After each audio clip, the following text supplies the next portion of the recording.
the labor movement in Canada virtually owns most governments from municipal through provincial into the federal right now.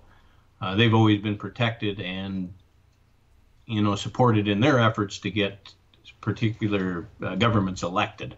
So that one of the last things that Stephen Harper did as Prime Minister was brought in a law that was called Bill 377 that required unions to disclose where their money went, how much they spent, and what it was used on.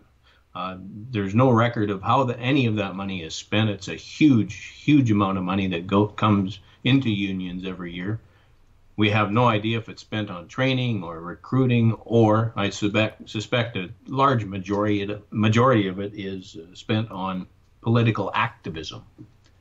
And so that it was just implemented in the last year of the Harper government. And guess what the very first bill was that Justin Trudeau implemented? It was the rescission of Bill 377 that was going to require the unions to disclose how much money they spent, where it was spent, and what it was spent on. It was a travesty. So we have no idea how much money is spent.